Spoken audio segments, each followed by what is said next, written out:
スウェーデンボルグの霊界3、人類の未来と最後の審判。こんにちは。今回の動画はスウェーデンボルグの霊界シリーズ第3弾です。前回までは人間は霊たちに影響されて生きているということや霊界の構造についてのお話でした。今回はスウェーデンボルグの著書霊界、人類の未来はどうなるかに基づいて霊界の歴史、そして最後の審判とは何かについてお話ししていきます。やや難しい内容なので今回は子供向けというよりも大人向けの構成にしていますが、霊的世界に関心のあるお子様にも興味を持っていただける内容かもしれません。アダム以前の人々、私たちが生きる地上世界に歴史があるように霊界にもまた歴史があるそうです。スウェーデンボルグはアダムとイブより前の時代にも人類が存在していたと述べており、彼らをプリアダムと呼んでいます。このプリアダムたちは純真無垢で霊と自由に接触し、スウェーデンボルグが天の理り、創造主の意志と呼ぶものと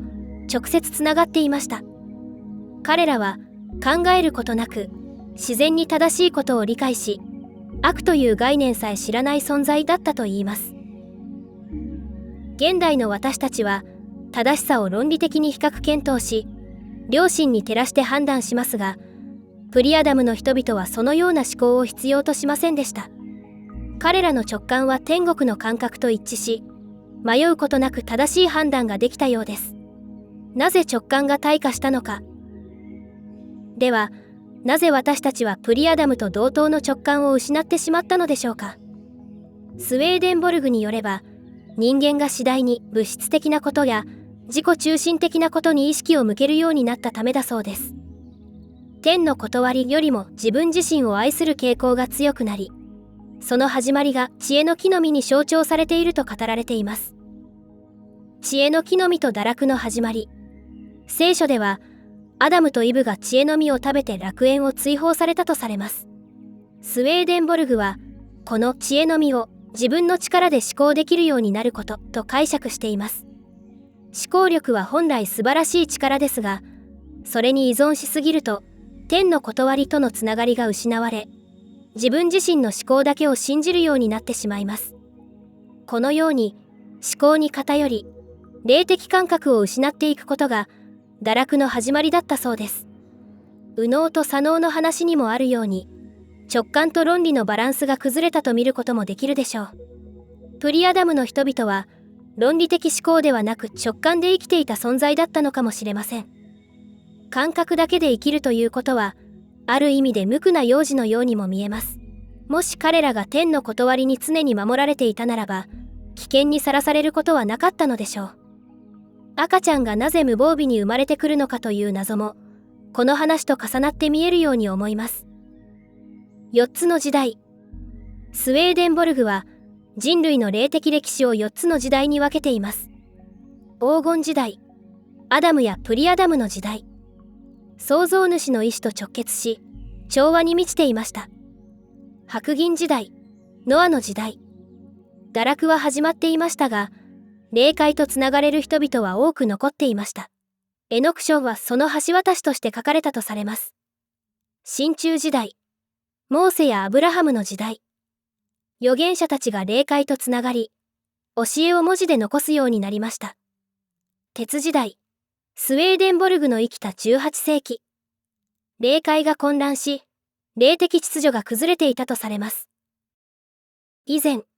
高次元では嘘がつけないという動画を出しました。その中で、スリユクテス・シュワールギリというインドのヨギが4つの時代があると言っていると紹介しましたが、同じようなことなのではと思います。ただ、スウェーデンボルグは鉄の時代、カリユガが終わった後は黄金時代、サティアユガが来るのではないかと予想されてますが、ユクテシュワールによれば、次に来るのは真鍮時代、ドアパラユガであるみたいです。確かに2025年の現在が黄金時代とは思えませんので、もしかしてユクテシュワール論の方が正しいかもしれません。この歴史の中で、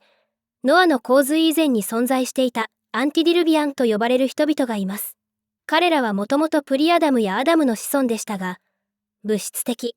自己中心的な傾向が強まり、霊的感覚を失っていきました。そして最終的には、自分たちが神のように振る舞うようになり、霊的秩序を無視するようになったのです。スウェーデンボルグは、彼らがもはや人間性を失い、本来の姿とは異なる存在になっていたと述べています。そのため、ノアの洪水の後、彼らは霊界で最も低い領域、いわゆる地獄的な領域に最初に落ちていったとされます。3度の最後の審判。キリスト教で語られる最後の審判は、死者が肉体ごと蘇る日とされていますが、スウェーデンボルグによれば、実際には霊界の再編成を指すものだそうです。霊界には、善なる霊と未熟な霊、否定的な霊が混在する中間的な領域があり、そこが混乱すると、神によって秩序が回復される。それが最後の審判なのだそうです。歴史上、スウェーデンボルグは3回の審判があったと述べています。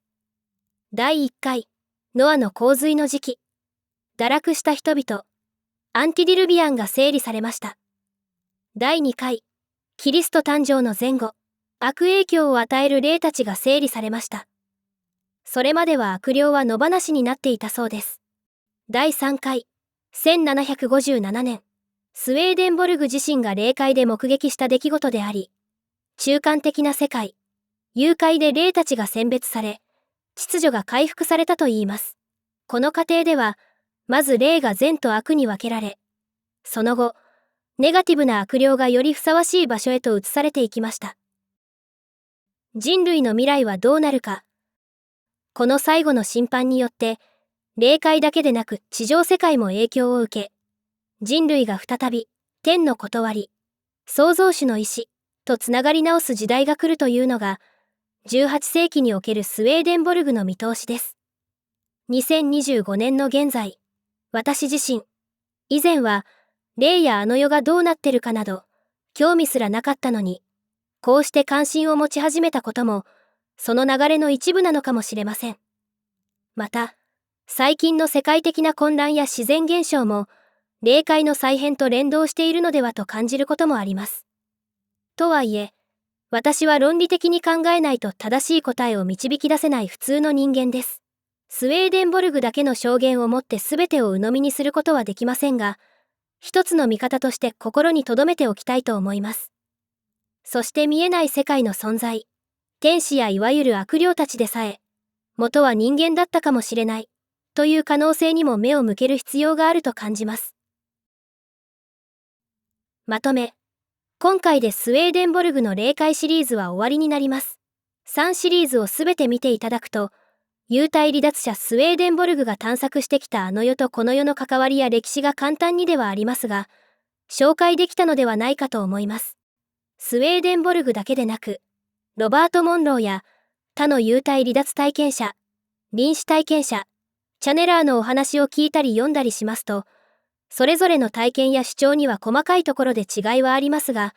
一つだけ共通することがあります。それは、創造主、天の理り、源、絶対無限の存在など、様々な名称で呼ばれていますが、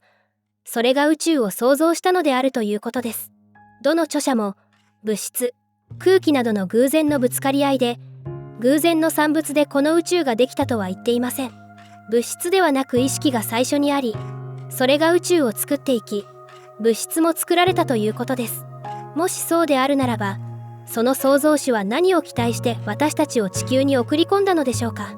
もし創造主とつながれる時が来たら、尋ねてみたいですね。皆さんはどのように感じられたでしょうか。